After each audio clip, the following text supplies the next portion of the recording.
জলিলুল কদর পয়গম্বর হযরত নূহ আলাইহিস সালাম 950 বছর হায়াত পেয়েছেন। 950 বছর দীর্ঘকাল তিনি দাওয়াত দিয়েছেন উম্মতের মাঝে। একেবারে অল্প কিছু মানুষ ঈমান এনেছে। আল্লাহ তাআলার কাছে নূহ আলাইহিস সালাম দোয়া করেছেন, ক্বালা নূহুর রাব্বি লা তাযার আলাল আরদি মিনাল কাফিরিনা দাইয়ারা। ও রব, এই জমিনে অবস্থানকারী একটা কাফেরকে আপনি ছেড়ে দিবেন না। দোয়া কবুল হয়ে গেছে। আল্লাহ তাআলা নূহ আলাইহিস সালামকে মহাপ্লাবনের খবর দিলেন। সাথে সাথে বিশাল এক নৌকা বানানোর জন্য আদেশ করলেন। নূহ আলাইহিস সালাম শুকনা জায়গায় নৌকা বানানো শেষ করলেন। আল্লাহ তাআলার এই প্রতিশ্রুত এই মহাপ্লাবন শুরু হয়ে গেল। জমিন ফেটে পানি বের হতে শুরু করলো। সময়ের সাথে সাথে পানি বাড়তেছে। আল্লাহর আদেশে নূহ আলাইহিস সালাম ঈমানদারদেরকে নৌকায় আরোহণ করালেন। নূহ আলাইহিস সালামের একজন সন্তান, সেও ঈমান আনে নাই। বারবার চেষ্টা করেছেন কিন্তু ঈমান আনে নাই। সর্বশেষ পানি যখন বাড়তেছে, নূহ আলাইহিস সালাম সন্তানকে বললেন, সন্তান ঈমান আনো, তুমি নৌকায় উঠো। নূহ আলাইহিস সালামের সন্তান ঈমান আনলো না, নৌকায় উঠলো না। বলে, বাবা আমি ওই উঁচু পাহাড়ের চূড়ায় চলে যাব, আমাকে পানি স্পর্শ করতে পারবে না। এরপরেও আমি ঈমান আনবো না, আমি ওই উঁচু পাহাড়ের একেবারে চূড়ায় চলে যাব, কিছু হবে না। মুফাসসিরিনে কেরাম বলেন, এই মহাপ্লাবন এমন প্লাবন ছিল, গোটা পৃথিবীর 1 ইঞ্চি জায়গাও শুকনা ছিল না, সব প্লাবিত হয়ে গেছে। নূহ আলাইহিস সালামের সন্তানও মারা গেছে, বেঈমান। কিয়ামতের দিন আল্লাহ তাআলা নূহ আলাইহিস সালামকে জিজ্ঞাসা করবে না, ও পয়গম্বর কেন আপনার সন্তান ঈমান আনলো না? জিজ্ঞাসা করবে না কেন? কারণ নূহ আলাইহিস সালাম সন্তানের ব্যাপারে চেষ্টায় কোনো কমতি রাখেন নাই। উনি চেষ্টায় কোনো ত্রুটি করেন নাই। কিন্তু উনি তো হেদায়েতের মালিক নয়, হেদায়েতের মালিক যিনি তিনি কে?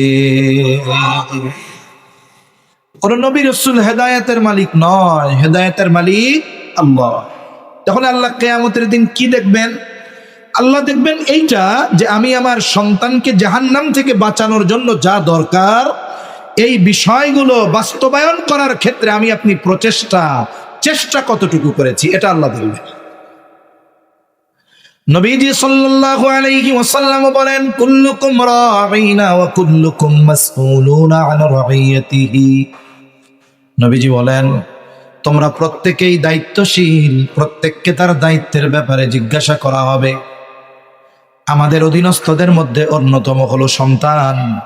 তাহলে সন্তানের ব্যাপারেও অভিভাবককে কিয়ামতের দিন আল্লাহর আদালতে জিজ্ঞাসিত হওয়া লাগবে। সেদিন কি জিজ্ঞাসা করবে আল্লাহ সন্তানদের ব্যাপারে? এগুলো জিজ্ঞাসা করবে না যে তুমি সন্তানরে কি খাওয়াইছিলা, সপ্তাহে 2 দিন মুরগির গোশত খাওয়াইছিলা, ভালো দামি পোশাক কিনে দিয়েছিলা, তার থাকার জন্য ভালো ব্যবস্থাপনা করেছিলা। এগুলো কিছুই আল্লাহ জিজ্ঞাসা করবেন না, বরং আল্লাহ জিজ্ঞাসা করবেন তাকে তুমি কতটুকু দিন শিখিয়েছিলে। এইটুকুই অভিভাবককে কিয়ামতের দিন আল্লাহর সামনে জিজ্ঞাসিত হওয়া লাগবে। এখন বলেন তো, যেই অভিভাবক সন্তানের ক্যারিয়ার গঠন করার চিন্তা করে তাকে শুধু জাগতিক লাইনে সর্বমেহনত করলো, আল্লাহ না করুন, ওই সন্তান যদি কিয়ামতে জাহান্নামী হয় তাহলে ওই বাবার বাঁচার উপায় আছে? ওর বাঁচার উপায় নেই, ধরা পড়তেই হবে। এজন্য কোরআন এবং হাদিসের এই বিষয়গুলোর আলোকে এটা সুস্পষ্ট যে সন্তানকে দ্বীনের উপরে গড়ে তোলা ফরজ। এখন এই বিষয়টা বাস্তবায়ন কখন থেকে করব, কিভাবে করব, লম্বা কথা নয়, অল্প কথার মধ্যে আমরা জানবো ইনশাআল্লাহ। সাধারণ জেনারেল ধারণা বলে সন্তানের এই তারবিয়াত এটা শুরু হয় সন্তান একটু বড় হবার পরে। ইসলাম বলে না, সন্তানের তারবিয়াত শুরু হয় সন্তান দুনিয়ায় আসার আগে। কেন? যে কোনো অ্যারেঞ্জমেন্ট, যে কোনো আয়োজন সুন্দরভাবে সমাপন করতে হলে এটার প্রস্তুতি আগ থেকে নিতে হয়। মনে করেন আজকে এই ফজলুর রহমান ইসলামিয়া মাদ্রাসার এই মাহফিল, ফজলুর রহমান ইসলামিয়া মাদ্রাসার এই মাহফিল, এটা কয়টা থেকে শুরু হয়েছে? হয়তো এখানে লেখা বাদ আসর থেকে, 22 জানুয়ারি বৃহস্পতিবার বাদ আসর থেকে। মূল আয়োজন বাদ আসর থেকে মধ্যরাত, ধরেন 12টা সর্বোচ্চ। এখন এই যে আয়োজনটা 6 ঘন্টা কিংবা 7 ঘন্টার, তাই না? মূল আয়োজন কয় ঘন্টার? 7 ঘন্টা। কিন্তু এই মূল আয়োজনের প্রস্তুতি কি আসর থেকে শুরু হয়েছে না আরো অনেক আগ থেকে? অনেক আগ থেকে শুরু হয়েছে, 6 মাস আগ থেকে বা তার বেশি আগ থেকে শুরু হয়েছে। যদি মাইকলা ভাইরা আজকে চিন্তা করে দেন তাহলে তো বাদ আসর থেকে মাহফিল শুরু, আমি আমার মাইক টাইক সবকিছু নিয়ে আসরের সময় মসজিদে আসবো, মাদ্রাসায় এসে নামাজ পড়বো। প্যান্ডেলওয়ালা ভাই, লাইটওয়ালা ভাইরা যদি চিন্তা করে দেন আমরাও বাঁশ খুঁটি প্যান্ডেল নিয়ে, সামিয়ানা নিয়ে মাদ্রাসায় এসে আসর পড়বো, বলুন তো তাহলে আসরের পর থেকে নয়, এশার পরেও মাহফিল শুরু করা যাইত। এই জন্য যে কোনো জিনিস সুন্দরভাবে করার জন্য, সমাপন করার জন্য এর প্রিপারেশন, প্রস্তুতি আগ থেকে নিতে হয়। এখন আমি আপনি চাই সন্তানকে দ্বীনের উপরে গড়বো, সন্তান একজন নেককার সন্তান হবে, এটা দুনিয়ায় আসার পরে ফিকির করার আগে, ও দুনিয়ায় আসার আগে চিন্তা করার দরকার ছিল। এখন আসুন এই সন্তান তারবিয়াতের প্রথম করণীয় কি? 1 নাম্বার, একজন নেককার মা প্রত্যেকটি সন্তানের দ্বীনি তারবিয়াতের সর্বপ্রথম ধাপ একজন নেককার মা। কেন নেককার মা দরকার? বলে নেককার মা দরকার এই কারণে, আধুনিক বিজ্ঞান রিসার্চের পরে বলতেছে যে সন্তানের ক্যারেক্টার গঠন হয় 90% তার মায়ের থেকে। চেহারা গঠন ওইটা বাদ দেন, ওটা পরের হিসাব। মূল তো চরিত্র গঠন হওয়া দরকার, আর এই চরিত্রের 90% গঠিত হয় সন্তানের মায়ের থেকে। এটা মুসলিম কোন গবেষকের গবেষণা নয়, এটা একজন অমুসলিম গবেষকের গবেষণা। ইসলাম তো এই ব্যাপারে 1500 বছর আগে আমাদেরকে নির্দেশনা দিয়ে দিয়েছে। এই জন্য নেককার সন্তান যদি কেউ চায়, একজন নেককার মা দরকার। ইসলাম বলে 4টি জিনিস দেখে মেয়েদের বিবাহ করা হয়। 1 নাম্বার দেখা হয় তার সম্পদ, সৌন্দর্য। 2 নাম্বার সম্পদ। 3 নাম্বার তার বংশ। 4 নাম্বার দেখা হয় তার দিনদারিত্ব। নবীজি দিনদারিত্বের ব্যাপারে বলেন ফাগফার বিযাতিদ দ্বীন, তোমরা দিনকে প্রাধান্য দাও। তার মানে বাকি 3টি বিষয় যদি থাকে, দিনদারিত্বকে এগুলার মধ্যে প্রাধান্য দিবা। এখন দেখা গেল সুন্দর চেহারা, বংশ অনেক, সম্পদ অনেক, কিন্তু দিন নাই, কি করবা? তাহলে সাবধান। যদি এর ব্যতিক্রম হয়, দেখতে একটু শ্যামলা, বংশ অনেক উচ্চ নয়, সম্পদ অনেক নাই, কিন্তু দিনদারিত্বের ক্ষেত্রে কোনো কমতি নাই, বিবাহ করো, সবর করো। মা যেহেতু নেককার দিনদার, আশা করা যায় ওই নেককার মায়ের গর্ভে আল্লাহ এমন সন্তান দিবে যেই সন্তান চক্ষু শীতলকরণের কারণ হয়ে যাবে। কি দোয়া করছিলাম শুরুতে? রব এমন স্ত্রী সন্তান দেন যারা আমার চক্ষু শীতলকরণের কারণ হবে। মানুষ চেহারার দ্বারা চক্ষু শীতল হয় না, অন্তরের প্রশান্তি আসে না। উত্তম চরিত্রের মাধ্যমে মানুষের অন্তরের প্রশান্তি আর চোখের শীতলতা আসে। আর একজন নেককার মা, এটা প্রতিটি সন্তানের হক। প্রসিদ্ধ একটি ঘটনা আছে, হযরত ওমর রাদিয়াল্লাহু তাআলা আনহুর কাছে এক লোক গেছে, ছেলের ব্যাপারে অভিযোগ দিয়েছে। খলিফাতুল মুসলিমিন, আমার সন্তান আমার হক আদায় করে না, আপনি একটু বলে দেন। হযরত ওমর রাদিয়াল্লাহু তাআলা আনহু যুবককে বলে, হে যুবক, কেন তুমি তোমার পিতার হক আদায় করো না? যুবক এবার পাল্টা প্রশ্ন করে বলে, খলিফাতুল মুসলিমিন, হক কি শুধু পিতা সন্তানের কাছে পায়? সন্তান কি পিতার কাছে কোনো হক পায় না?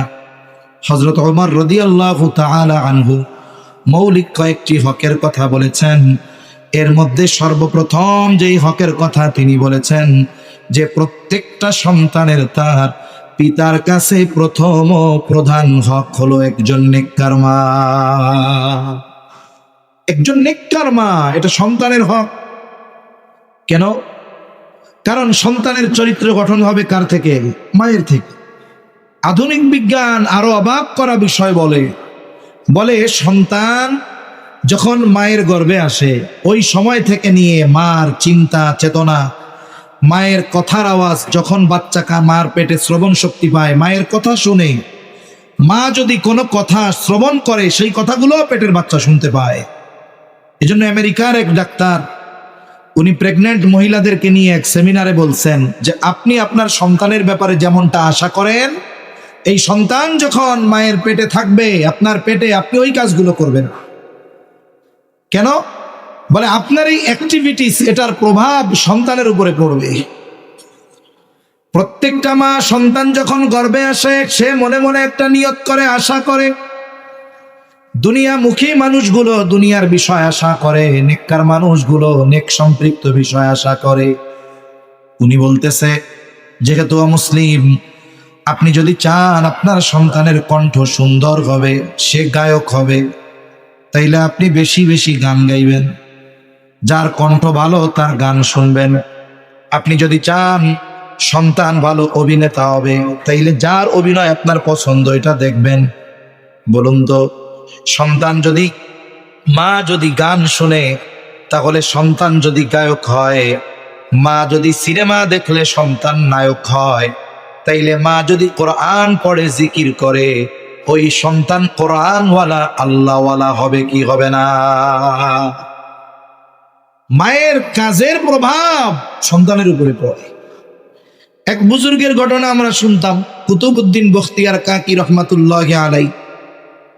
ওনার ব্যাপারে বলা হইতো যে উনি মার পেটের থেকে 18 পারা হিফজ করে আসছেন। আসলে বিষয়টা ওইরকম নয়। উনি যখন ছোট 4-5 বছর বয়স, ওনার মা ওনারে নিয়ে গেছে মক্তবে আলিফ বা তাসা প্রাথমিক জ্ঞান অর্জন করানোর জন্য। স্বাভাবিকভাবে কোনো ছাত্র ছাত্রী যদি মাদ্রাসায় যায়, সর্বপ্রথম ওস্তাদরা নতুন ছাত্র ছাত্রী ভর্তি হবে তার একটু পরীক্ষা নেয়। কেন পরীক্ষা নেয়? একটু বুঝতে চেষ্টা করে সে কি পারে এটা জানার জন্য।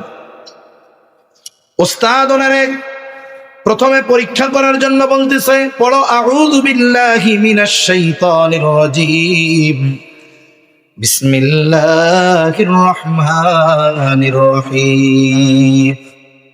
ওস্তাদ চিন্তা করছে এইটা বলার পরে আলিফ বা তাসা পড়াবো। কুতুবউদ্দিন বখতিয়ার কাকি আউযু বিল্লাহ বিসমিল্লাহ শেষ করলেন, কিন্তু থেমে যান নাই। তিনি পড়া শুরু করলেন সূরা ফাতিহা শেষ, সূরা বাকারা শেষ, আলে ইমরান শেষ, নিসা শেষ, মায়েদা শেষ।